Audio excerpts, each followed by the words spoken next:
Hosted by Mike, the Big Cheese.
Welcome back to the Heavy Metal Mayhem Radio Show. It is March 6, 2022, our second month back on the air. We got a great show for everybody tonight. Besides all that classic 80s underground music, Kevin Montgomery from Driven to Revolt will be on tonight, and he'll be our first live guest interviewed on the show. I think I got all the kinks worked out. We'll try. I said I have to wait to get somebody on that I know, so if it doesn't work, we can figure out another way of making it work, and Kevin is that guy. So we'll talk to him in about 40 minutes or so. Hopefully the live interview will go well because I miss doing them. I mean, we've pre-recorded the last few weeks, and it's nice because at least I know that guest is going to show up because the interview was already done. But there's nothing like a live interview. We get to talk to somebody right there on the spot, and it's a lot better and a lot more fun. So hopefully it'll all go well tonight. I did a couple of test shows. I think I got it down. I always say that if something goes wrong, but we'll see what happens. If not, we'll go old school. We'll call him on the cell phone, hold it up to the microphone. All right, Merciful Fate, Nuns Have No Fun. The band, if you want to call it a band, is reunited. It's just really King Diamond and Hank Sherman. I mean, for years I talked about hoping they would get back together, and when it finally happened, you know, Timmy Graber already passed away. Kim Rose, I think he has medical issues. I believe he was a postman also, so I don't know if he was into it or wanted to do it. But you still have Michael Denham around, and I don't get it because him and Hank put out a record a few years back, probably more than that right now. But I wish they would have gotten that classic lineup together. It would have been amazing. You know, people talk about them playing stadiums and arenas. That wasn't going to happen. Maybe some big venues. You know, King built up a name over the years as a solo artist, more than Merciful Fate ever did. But I would have loved to have seen that classic lineup. Even 3 out of the 5 I would be happy with today, but it's not going to happen. So if that show does come around my way, I probably won't go see it because to me it's not really Merciful Fate. All right, let's get back to the music. Then we'll jump into some music news, what's happening in the world of metal this week. How about we do a little Sabotage? I don't think I played them since we've been back on the air, so here's Holocaust. So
Suns burrowing my skin. All hope is leaving, despair rushes in.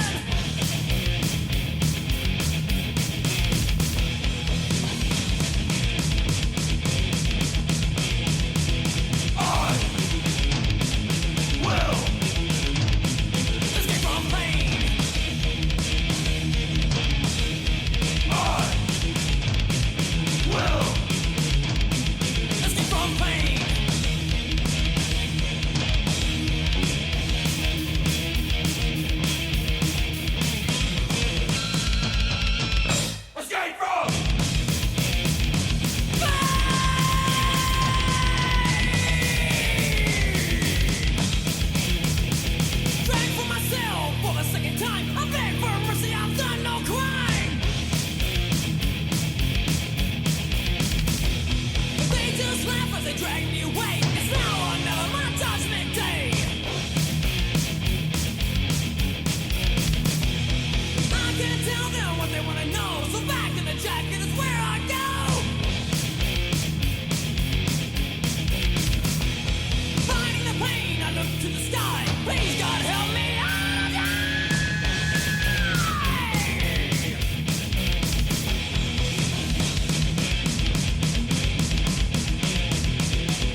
The massive lion is falling, isolated from all mankind.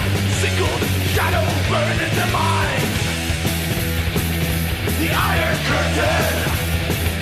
The Iron Curtain. The Iron Curtain. Changed by the force of their goodness. The Iron Curtain. The Iron Curtain. The Iron Curtain.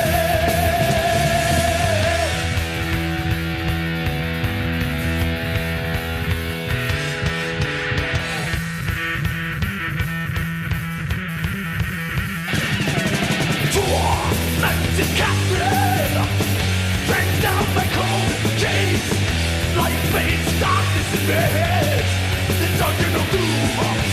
Hunger is alive in this cell of hungry wrath. An evil life famine, now a sentence to pay to the curtain. The Iron Curtain. The Iron Curtain. The Iron Curtain. By the force of their goodness. The Iron Curtain. The Iron Curtain. The Iron Curtain.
man, Destructor, Iron Curtain. We need a new Destructor record. I think Decibel Casualties came out in 2017.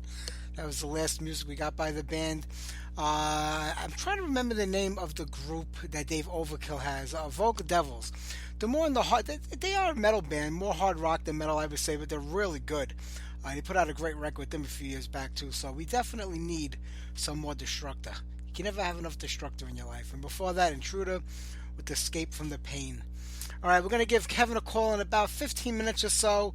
We'll do one more set of music. Before then, Iman had mentioned about Venom Inc., headlining the Keep It True Festival this year. And I was like just thinking about it, and you know how I feel about bands that aren't bands, that use bands' names that they shouldn't be bands of, however you want to say it. There are too many fractions of bands out there.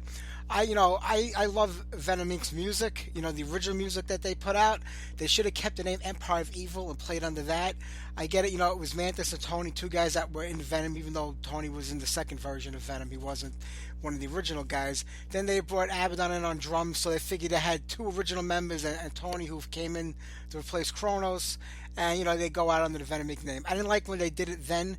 I didn't have any problem with them going out there and playing Venom music. But they should have kept the name Empire of Evil, in my opinion. So now they're going out and they're going to headline the Keep It True Festival, celebrating the anniversary of the black metal record. They're going to do the whole thing start to finish. The only person in the band that was on that record was Mantis, the guitar player.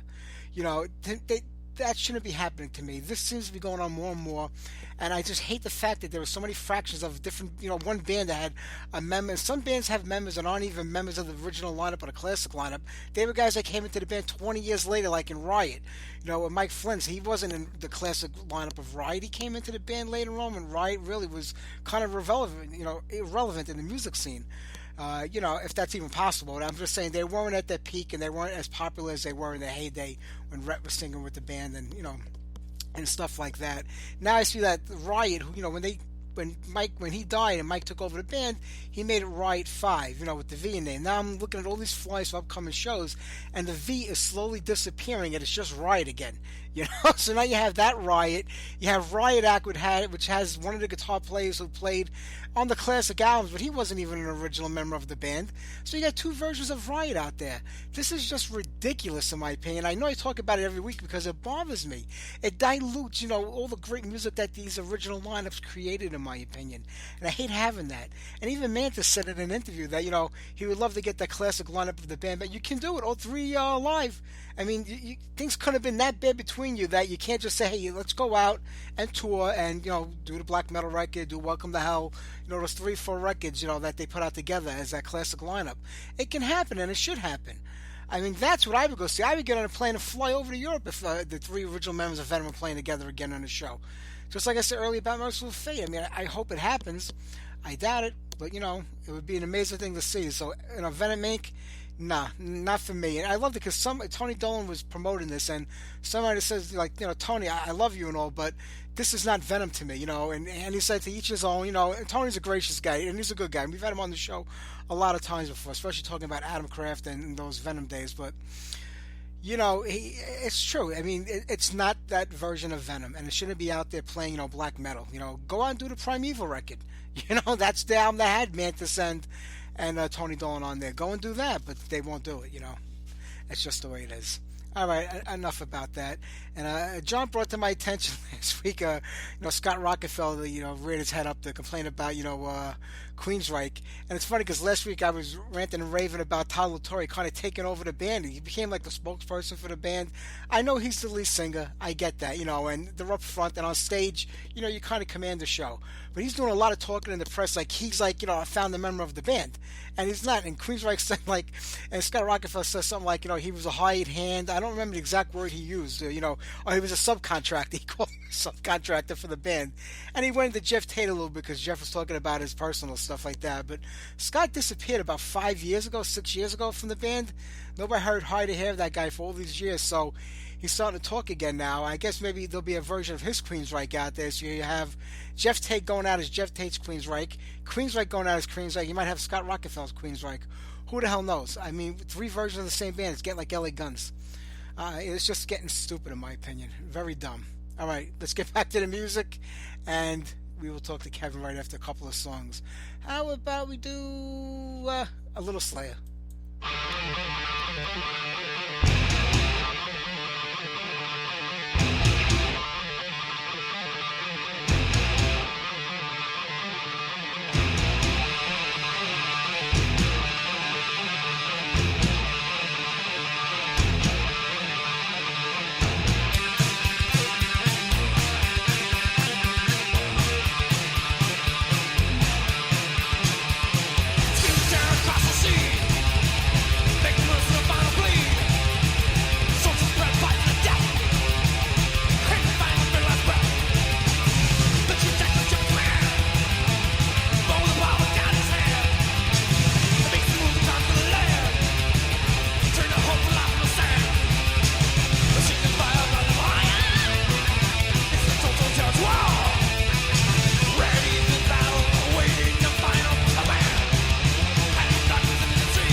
Alright, Diamond Head the Prince, before that Grim Reaper with Wrath of the Ripper, and we started things off with Slayer, The Final Command. December 1983, I think it was the 7th, it was that weekend. Back then, albums came out on a Tuesday traditionally. Most of the new releases came out on a Tuesday, so I made my way to the record store that Saturday. I think I was 15, maybe I just turned 16 years old if it was December. Spent my paper route money buying that Slayer record, going home, putting it on, and remember coming up to The Final Command and how fast that was. I don't think there was anything in the world musically faster than that in heavy metal at the time. Now you listen to it, you're kind of like, oh wow, that's pretty good. But back then, that was like unbelievably fast, that song. It just blew me away. What a great band, and I've been a fan of them ever since. Even though the last 20 years, it's been kind of iffy with what they've been putting out, but, you can't beat early Slave for nothing. All right, I'm going to reach out to Kevin Montgomery from Driven to Revolt right now. We have to do a whole checklist of stuff here to make these outgoing calls on the Skype. So let me play something off the All-American Con record by Driven to Revolt, and I'll hook up the phone line, and right after the song is over, we should have Kevin on the air. Here you go, Devil's Den. Another night at the watering hole. Cast of characters, gathering of souls. Till Joe's got the gout. Bill always steals my beer. Susie's been reincarnated. Not sure how she ended up here. Long-tailed cats in a room full of rockers, yeah. We know who we are. Find me another round and I'll gladly show you.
right, let's see if this works. Let's give him a call.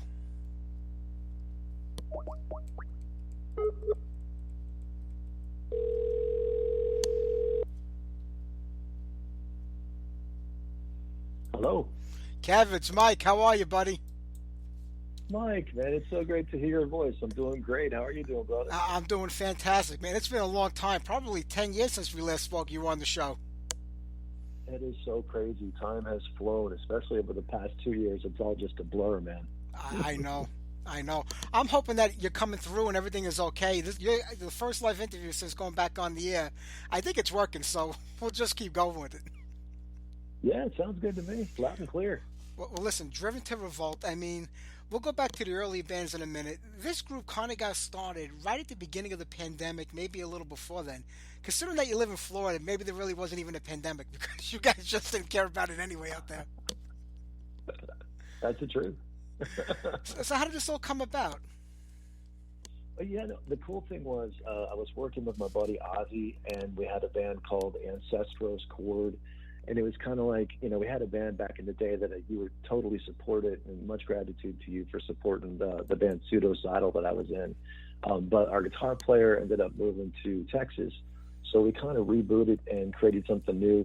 And Ancestros Chord was sort of like an alternative 90s/70s Pink Floyd psychedelic kind of thing. It was kind of odd and weird and interesting. So it's all good for what it was. But we were trying to record a record, and we were looking for a producer that wasn't so far away. We actually had a producer we were working with about an hour and a half out of town, so we wanted to find somebody local.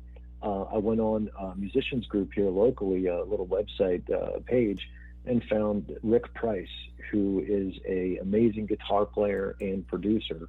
And the crazy thing was, man, he lives like maybe a quarter mile from my house. So instead of driving an hour and a half to go record stuff, I could just like ride my bike to his house and just record right there. And Rick basically had like, man, it must have been 25 songs or so that he'd been working on.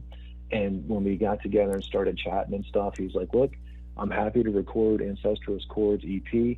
If you guys want to collaborate, let's do this. And Ozzy jumped on board, and next thing you know, we finished up that Ancestors Chord album, put that out, proud of what we did there. And then we jumped on for about 2.5 years and totally honed in on Driven to Revolt, which is balls out metal, man. I mean, I'm very proud of this release, but I'd be curious to hear your thoughts on it too. I love this. I love everything you've done, going back to the Pseudocidal stuff. I mean, no band that you've been in is alike, but yet there's a common denominator between them. It's probably because of you and your vocals. But each one offers something completely different, in my opinion. This one here, I mean, when I listen to it, I feel like, you have one foot in the past and one foot in the future, and you mix it together to live in a modern world. And there's a little bit of something, I think, for everybody in there without trying to make it that way. It just happened. Yeah, I agree. And I feel like with Rick, he was getting kind of experimental. Like, he tends to lean a little bit more towards the technical stuff. So I was hearing, some Nevermore in there, and maybe some Meshuggah and a few other things that he was into. And then Ozzy brings his bass lines in, and he's full on from the heart and soul, man, just delivering, the bottom end, how he feels it. He lives it basically and breathes it. And then that would inspire me. I'd come in with the lyrics, and Rick would help out with lyrics sometimes and some of the melodies. And we had that opportunity over COVID, like you said. In Florida, man, it was an open door policy. We weren't masking up very much, and we had some freedoms that were, kind of nice. And the fact that we could all get together and still work on things, even though we were dealing with pandemic mess. And that was cool, man. It was a great escape to be able to get away from all of the craziness in the world and just really hyper focus on making the best record we could. And it came out here February 22nd, just about 2 weeks ago. And so far, reception's been awesome. Yeah, it is such a solid album, and like you were saying, because the band kind of got started in the beginning of COVID, and if you were able to play live, at least in Florida, you had that opportunity. A lot of bands took these last 2 years that couldn't go out and perform. They spent time writing music, recording music. Do you think, in a way, it kind of maybe helped the band out a little bit, that you had that time without you can't say, COVID's happening right now, we can't get out there and play, we can't do this, we can't do that, let's hone this band down and make it what we want it to be. Did it allow you an extra time, or was it more frustrating because you have this great thing going on and you want to get it out there as fast as possible? Honestly, I feel like it gave us the extra time we needed because we're all working, right? We all have full-time jobs. Music is definitely the hobby, and we'd love to have it be more, But for at this time in our lives, it's more so a hobby, but the best hobby ever. Because we'd be able to get together, drink a little scotch, have a little whiskey, and just chat it up for a little bit and take our time. And Rick's he'd be sitting there and he'd play back one of the songs and think, I could probably add another layer to this. Let's texture this song up a little bit more to thicken it up or make it more interesting, or let's do a breakdown here or a twist there. And then we jump on board and listen to what he had, his ideas. He'd lay them down, and it gave us that freedom to be able to, I think, not overwork it. Thank God we didn't. I know we didn't like take the punch out of it, which was something I'm very grateful for, but actually make it that much more impactful. So, I mean, it's one of those things where for me personally, it's a watermark because, I've been in a bunch of bands. We put out EPs and singles, but this is a full-length album. So it's like part of the legacy, in my life. It's like I've always wanted to do this since I was 14, 15 years old. And here we finally did it. So I want everybody to hear it. So the fact it gives me this opportunity to talk about it, man, I'm super jazzed. Oh, it's my pleasure. I mean, when you think about all the bands you've been in now, the three of them, are any of them still active besides, Driven to Revolt? Are you still keeping the other ones going? I know you say it's a hobby, when you do it when you can because you all have to work, but is there still going to be more coming out from the other two bands, you think, or are they over and done with now with Driven to Revolt starting to take off? Man, I keep my foot in the door, dude. I mean, I still have love for everybody in all the bands because when you write music together and you're like brothers, you get together and you're sharing these magical thoughts of, okay, let's try this, let's try that, and sometimes it's a total flop, but other times you hit on something and everybody sees it and feels it. Every musician out there is listening and knows this, and you know this. All of a sudden you see something start to take shape that's bigger than any single person in the room. And the reason it took shape is because it was everybody working together as that team. And I miss that, man. So there's that certain vibe we had with Pseudocidal. Ozzy and I had it there with Anthony and Ancestral's Chord. So I want to revisit those bands so long as time permits. But for right now, definitely over the next, I'd say, a year, we're going to keep making videos for this album, keep pushing it. And the real hope is to maybe have maybe a record label take interest and get behind it some and put the word out even more so, because there's only so much you can do because there is so much music out there. Yeah, it must make it difficult for any band trying to get the music heard because, like it says, you go on the internet, you put up a song, you go on Facebook, Bandcamp, all these sites, and now you have to get people to come to these sites.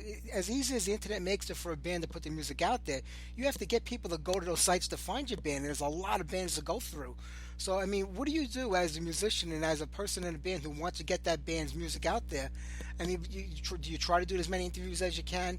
You might reach a few thousand people on my show, a few thousand here. Is it a slow process trying to build up the band? It really is, man. I mean, and it takes a lot of rejection. You have to have some thick skin and just a toughness about you. You have to be a bit callous because a lot of people won't respond. If they do, they want you to pay money. And again, all the musicians like in my boat know this because when they try, they get emails back saying, "Oh, we love your record. It's fantastic. It's going to be $150 for this teaser ad that we'll run for you, and you'll get so many likes." And it's all BS, man. You can't believe it for a second. So when you get somebody who is legitimately appreciating what you did, like yourself, man, that's what really, makes everybody feel acknowledged in a way that makes us want to continue to write music because we know that you are really getting behind the record. And I've got a few other buddies throughout the years that I just support their websites, I support their fan base, magazines they put out and stuff online. And because of that, when I said, hey, I have a record I'm going to release, would you mind just giving it a listen? They actually responded, and we're going to have some reviews online, which I think will help too. Because, if you get a review out there that shows up in an online zine and you're, in there with like, I don't know, you name it, one of the newer bands like Baroness or Mastodon or something like that, people are going to take a look and say, who the heck is this Driven to Revolt band? Let me see what this is all about. And then playlists do the same thing, on Spotify, people toss you in there with like, Code Orange or some of the cooler new bands that are out now. And all of a sudden you start to get some traction because people hear you in that playlist mix. And that really helps out a lot. And some of that just takes, outreaching and asking and begging a little bit to be heard, whatever it takes, man. Yeah, no, you're 100% right. Sometimes I say to myself, I go back to the 80s, and I think it was easier for bands back then we didn't have the internet back then. You had to go to a record store and buy the record. Yeah, they would, like, I used to trade demo tapes in the early 80s. I would trade with people from all over the country, if not all over the world, and hear local bands from that area. That's how you discovered your music back then. But I felt it was actually easy for bands back then to get heard and discovered than it is today with the internet. And I don't get it, because the whole point of me doing my show is to play the music I loved and to give exposure to as many underground bands as I could that were just starting out or coming through the scene, because that's how you support each other. You support the music. You play their song. They say, hey, listen to Mike's show. He's playing my band's song on there this weekend, because and that's how everybody works together to build up this scene, whether it's radio, print, internet magazines, bands. I feel like it's getting harder and harder because, like you said, I'll see websites where they're like, "Oh, send me your band's demo and $100, and I'll promote it and play." I'm like, what DJ's charging a band $100 to play the song on his internet radio show that has 10 listeners? It's just unbelievable what's going on today. Pay to play, it's ugly, man. That's why I appreciate you so much. And hearing that you got back on the air again, you knew I jumped right on that first show. I'm like, Mike's back. No shit, he's back. This is awesome, man. And I'm happy you took a break. I'm sure it was probably good for you. But the fact that you're back with us again is making me so happy. This is fantastic. You have to thank my wife for that. I have to spend it every Sunday night upstairs with her in the living room, so I got to go back down and do my show. I'll definitely thank her, man. Yeah, sure. but I'm glad, and I'm glad that you're out there doing this. I mean, like I said, like Florida's been kind of open and able to play. Are you going to try to get out there and do as many shows as you can now? Are you guys like in the same area? I know you're technically a three-piece. What are you doing as far as the drumming goes? Are you going to look for a drummer? Oh man, so he's like the unknown comic from the Gone Show, or the unknown singer, the masked singer. We've got this secret personality drummer that we have to figure out. So we will cross that bridge at some point. We're going to do some live streams, and part of that is because I think the focus for the band is really just to be more of like a studio project. That's kind of where we're at with Revolt. Not to take anything away from it, because we can still rock these songs and do them live. But I think we want to set it up with like full green screen, crazy, video behind us, and make it really theatrical and interactive for folks. So I think that's the game plan. We're probably going to do some live streams here and there.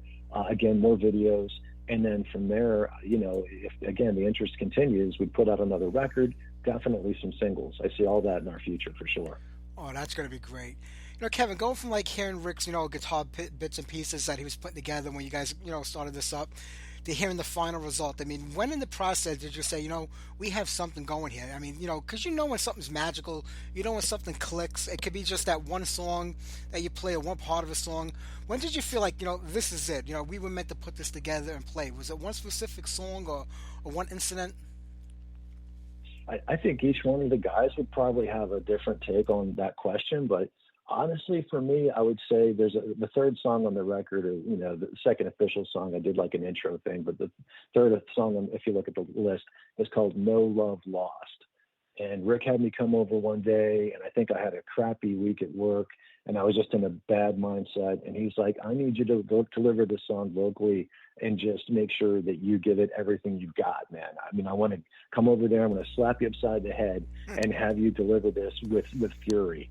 And that's the way I want to hear it. And when I heard that, I'd never been challenged like that in a studio. So I'm like, all right, man, I can do it. And he's like, you sure? He's calling me to the plate. I'm like, I got you. Yeah, let's do this. So when I delivered No Love Lost, and then the chorus to that, which he kind of helped me out with a little bit to become more of a clean singing melodic chorus, I heard the playback of that. And I'm like, we got something, man. This is going to become something much more than just let's get together and record some stuff and play with it. It became, this is going to become an album. So what's the next step? Let's do this, So for me, if anybody has a chance to check that song out, you might hear the same thing I heard. It definitely lit the match and then started the fire. Yeah. I have to tell you, I absolutely love the album cover. A lot of bands today, they don't put much effort into the album covers anymore. I hate to say that. It's usually maybe just a picture of the band or something that they find. This is a great cover. Was this something that you had a concept for, or somebody else came up with it for you? Man, this was definitely nights of Ozzy and Rick and I sitting there talking about ideas. And especially, again, during the COVID experience, we had a lot of downtime on the weekends where we just couldn't do as much. Even in Florida, there were still some things we couldn't really get out and do like we used to like to. So we'd chill together and shoot the breeze, and we were seeing like everything that was happening, man, from 2020 to 2021 in that time period, starting to see tribalism in the country, starting to see some divide. Rick coined the phrase anxious nation, and he really nailed it. It felt like everybody's anxiety was way up. Yeah. And we just thought, you know what, let's try and capture that in an image. So for folks who get a chance to take a look at the album cover, I think that's where we were going. We actually shared, sorry, I'm getting hit up with messages. We actually shared, some of our ideas with an artist who we hired online, and the guy just ran with it, man, nailed it. So I think it really shows the pains that we were feeling as a country, where we felt incredibly divided. And I think that the overall desire of the album, some of the messaging and the lyrics definitely, is where I was super focused on trying to say, okay, things are effed up right now, but we can be better than this. We are the United States of America. Let's pull ourselves together here and get through this time. So hopefully that messaging comes through pretty clearly to everybody. But I think the cover captures the struggle, The cover and the title, All American Con, I think it all kind of ties in together, and it does kind of represent, I think, what this country's been going through over the last 2 years. Everybody can make what they want out of it in their own way. Some will go towards the left, some towards the right, some will go right down the middle. That's one thing that's great about music, that everybody can read what they want into it.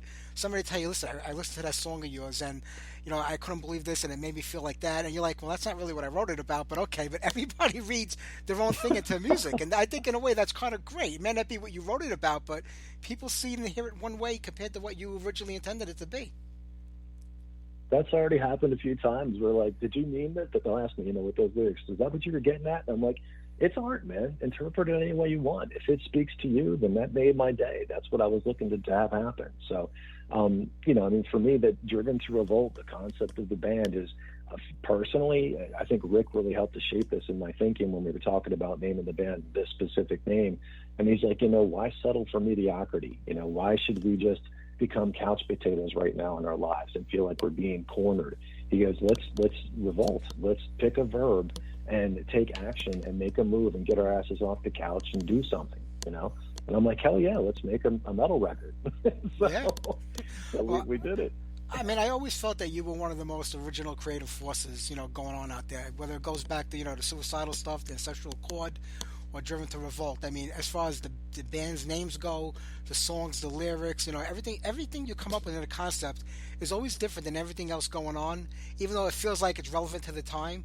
You have a very original thought pattern when it comes to what you do, and you try not to copy, emulate, I think, a lot of other bands and a lot of other genres, images that take place in the world. Mike, that's a super incredible compliment, man. I thank you very much for that. It means a lot to me, man. Thank you.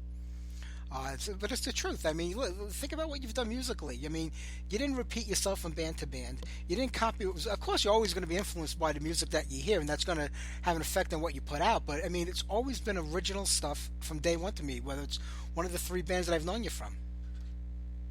Well, on some of that, everybody involved in the band, we're all sharing ideas together and talking. We're all friends, which is the best part. It's like my major outlet as far as having connections in the community as far as friend groups go.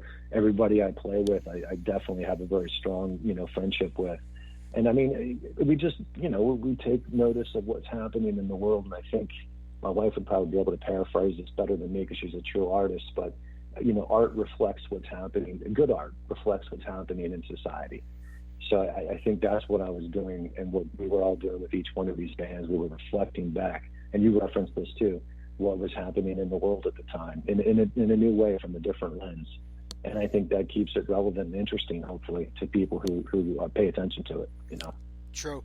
One of the things I hear from most of the bands I interview when I say, what happened to the band? How come it broke up? How come it didn't work out? Blah, blah, blah. You expect to hear like some great story, like, well, me and the guitar player got into a fight and we didn't get along and I told him to go this. And but it's always like the management part of it that breaks up a band. It's the pressure of, the management, we weren't going anywhere. We couldn't get sales. We couldn't do this. It's more of the business that broke up bands than like personal things. So when you say that, this is like more of a studio thing right now, and we will get out and do some live shows when we can, does that make it a lot easier that the pressure is not on you guys to kind of like, deal with the business part of it? You make the record, you put it out, you try to sell it, and you're happy with everything that goes on around it. Honestly, yeah, it does take the pressure off a lot because I love playing live. As every musician knows, as you know, when you're in front of an audience, that exchange of energy between you and the people watching the band, especially if they know the songs, it's there's nothing like it, man. I don't care if there's 10 people there or 50,000. That exchange and that energy flow is just, otherworldly. You're in a different dimension when that happens, and that I love. But as far as like our current lives, man, we've got kids, we've got soccer practices, we've got plays. There's so many things we are being pulled to do. To actually go out and play live would just be really, really tough right now. That's why I'm thinking the live stream, we could say, all right, Sunday we're going to do this, and we can plan for it and hopefully get people hyped for it to tune in. Yeah. Do you embrace technology? Because you also come from an era where, things weren't as advanced as they are now as far as recording goes. And like I said, social media and the way you can put out music. I mean, do you easily adapt to the changes that take place in the music business and the technology side of recording? Honestly, I'd punt that to Rick, man. He is a tech guy. This is his area of specialty. And I feel like the production on this record, he did some things that I didn't believe he could do, to be honest with you, because he's never really put anything out to this extent, a full album. So to hear him play the demos from the beginning of what he was trying to shape and then shift with tweaking everything and whatever system he used to produce it sounded good. And then I heard the next leap forward where it got better. And then next thing you know, the final product, I don't know how he did it, but he kept the integrity of the true live sound that we were, trying to deliver in the studio, as well as enhanced a few things here and there, which made the album much more full. And it just, I was incredibly blown away that not only did he do all the guitar parts, as well as some of the lyrics on the record and some of the vocals on the record. He did some backing vocals that were really kick-ass. But the production, man, it was next level. I mean, I'm still shocked, and I'm sure if people give it a chance, they'll hear the same. It's amazing the technology people have today. They have their own recording systems in their house and their own studios in their home, and the sound quality today is better than what bands are spending millions and millions of dollars on in the 80s putting out records. It's just incredible how like a small compact machine that you can pick up for a few $100s can give you a better sounding record than Iron Maiden did in 1984. It's true. Now there's that give and take though, because there's that old school sound that I do miss. There's something about all the music from even the 70s into the 80s and early 90s that was just what I grew up with. So I guess I identify with that particular production sound. But now I do love the fact that you can just tweak it just right so that it pulls out the spirit of the song that you're really trying to aim for, again, without stealing the soul from it. It's a balance, and Rick found that with this one. True. Well, I'll be honest, back in the early 80s, when I bought a record, I didn't really give a shit about production value because I was playing it out of speakers that were the size of china cabinets, two of them in my bedroom, which was bigger than my bed and my furniture, so everything was blasted at full volume. You couldn't hear nothing anyway except for gurgling and garbling, but that's just the era. But it is a big difference today in what goes on, and I tell you, you guys did a great job on this record. It sounds amazing. Kevin, I'm going to play a couple of more songs off of this, and we're going to wrap it up here in a little bit. But about the live stream, when do you think you're going to make this happen? Is it going to come across anytime soon? I'm thinking right now, we were just talking about this the other day. We want to do one more video. So we already have a video out for the song Driven to Revolt. We're going to do another video for one of the songs. We haven't picked it yet. And then after that, we want to get a decent enough following where people would actually tune in. So after that second video comes out, we're looking at probably May to do some live streaming, and maybe a couple of them, maybe 2 or 3, just to kind of get out and really, make sure that people see that, we can play the songs, which we obviously can, and that we can deliver and hopefully entertain some folks along the way and gain some more fans, man. That's what it's all about, supporting the band, including all of our songs and playlists, and just giving us a chance. We'd really appreciate people giving it a listen. I don't think you'll have a problem with that. It's been out for about 2 weeks right now. Tell everybody where the best place is to check out the band and what's going on, and more importantly, to buy this record, buy the physical copy, download and pay for it. Just buy the record. Where can people go? The best spot? Man, they can go everywhere, but for us, what makes the most money directly for the band is if they buy it off Bandcamp. That's nice because it's just, supportive of artists. I think even on Fridays, they waive their own fees, so we make the full amount of money that people pay for the record. It's being sold for $7 on that site. And I think other people, if you go to like Amazon or Spotify, wherever you want to go, you might pay a little bit more. So Bandcamp's a little bit cheaper, and that's fine. We just appreciate folks listening and buying it. And really, for me, again, it's even if you just like an individual song, if you don't mind chipping in for that individual song and paying 99 cents or $1.29, whatever it is, it helps us. It really helps us to know who you are, and then we want to make sure that we keep up with you and let you know about any new music that we're putting out, as well as new videos and that kind of stuff. I hear you, and I'm going to help promote as much as I can, Kevin. You know that. Listen, buddy, it was great talking with you. It's been a while, and, we'll do this again because I know we're going to get a second record by Driven to Revolt, and I can't wait to have you back on again when you do that.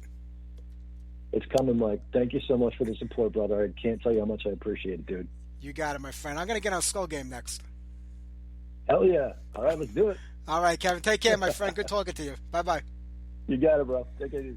All right, here you go. Skull Game from Driven to Revolt off the All-American Con record. Go and pick it up.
Untamed, 'cause we're all living in a skull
of sorrow have unleashed the final plague.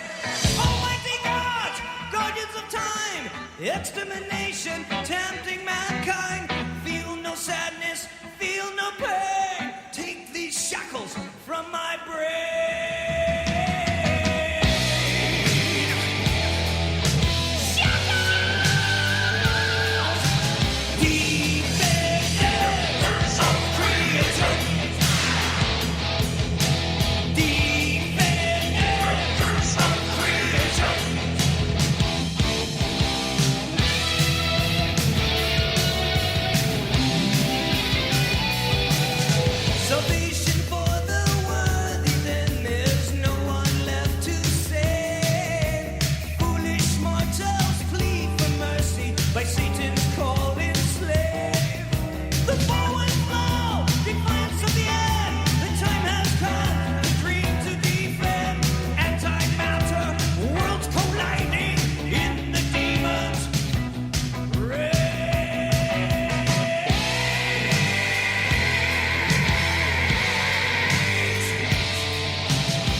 But still had I cry, see those dancing eyes.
All right, Tyrant Reign with Deadly Eyes, Oliver Magnum with Trapped, and then Warriors, Defenders of Creation. And we started off that set with Driven to Revolt, Skull Games. I want to thank Kevin Montgomery for being on tonight's show. We've been friends for, God, 12 or 13 years now, so I'm happy to talk to him. I expect a lot of good stuff for that band. All right, we got about 20 minutes left in the show. We'll play a few more tunes. John wanted to hear Sarah Dungle, so we'll get that on in a little bit. In the strange and obscure world of Agent Steel, there was the incident about a year or two. Well, actually, COVID's really got me set back. It'll be 3 years since they played, or supposed to be playing, at the European festivals and at Keep It True, and their set was just a disaster.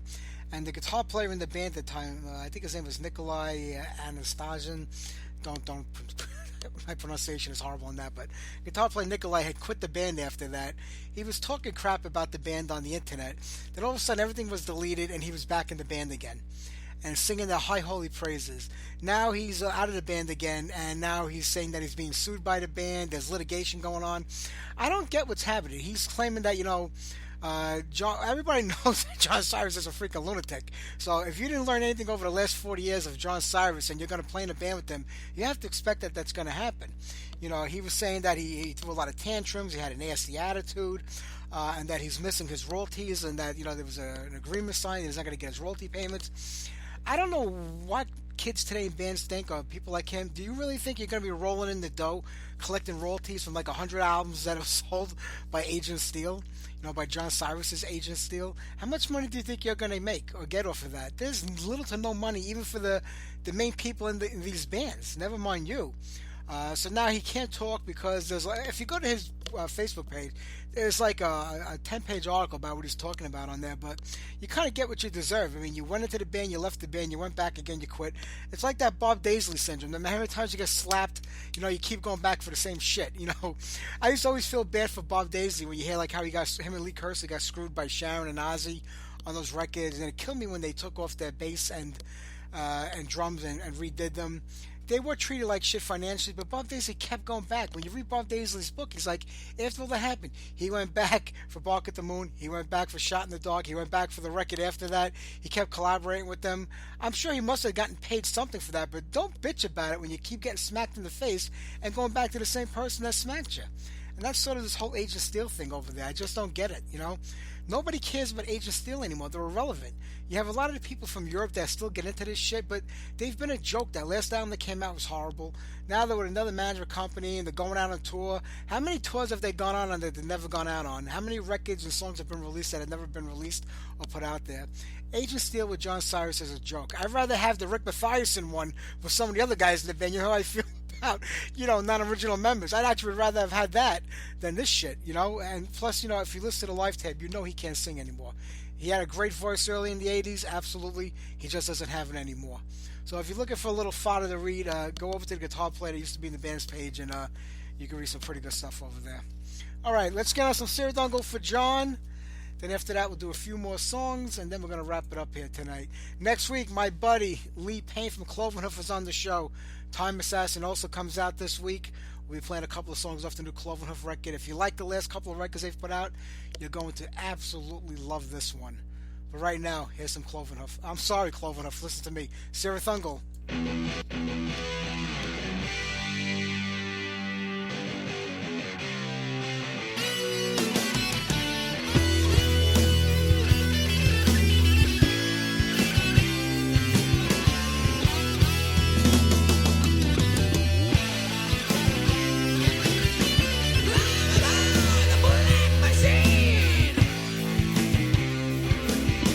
Fills your head with evil dreams.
get on Overlord SR, but I forgot to bring down the hard drive with the new album on there. So we went back with the New York, New Jersey Overlord with Bobby Leatherlong Lucas on vocals. That's off the Return of the Snow Giant, Metallic Madness from 2004.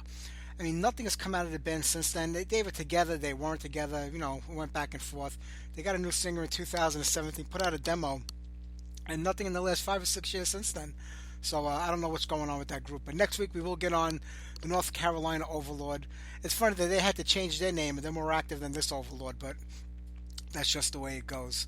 All right, everybody already knows Dave Lombardo is the new drummer for Testament. They made this big thing out of it, and you had to tune into a radio show to hear the announcement who was going to be in there. And I don't get it because, you know, somebody wrote down, well, what is this, like the 700th drummer? And someone was like, no, they only have 6. Testament have way more than 6 drummers. You know, they had about 7 or 8, you know, drummers that had played with them for a lengthy amount of time. Some of them did 2 or 3 stints in the band, but altogether there were about 12 drummers, and a lot of them played with the band live that weren't maybe officially a drummer on record, but they did play live with the band on tours and other stuff. So, I mean, it's great to have Dave Lombardo in the group. You couldn't ask for a better replacement for Gene. But honestly, what the big deal was, if you were replacing, you know, Eric Peterson or Chuck Billy or somebody else in the band, you know, I would say, all right, this is a big announcement. I'd like to hear what they're doing. But they've had so many drummers, it was really that important. I don't think so. All right, we're going to wrap things up here tonight. I want to thank Kevin Montgomery from Driven to Revolt. Next Sunday night, Lee Payne from Clovenhoof. Brand new Clovenhoof record coming out this week. We'll be playing some music off of that. How about we close things out with a little Celtic Frost, Procreation of the Wicked. Take care, everybody. Have a great week, and I will see you next Sunday night.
This is Neil Turbin from Death Riders, and you're listening to Heavy Metal Mayhem Radio Show on Blog Talk Radio with Mike, the Big Cheese.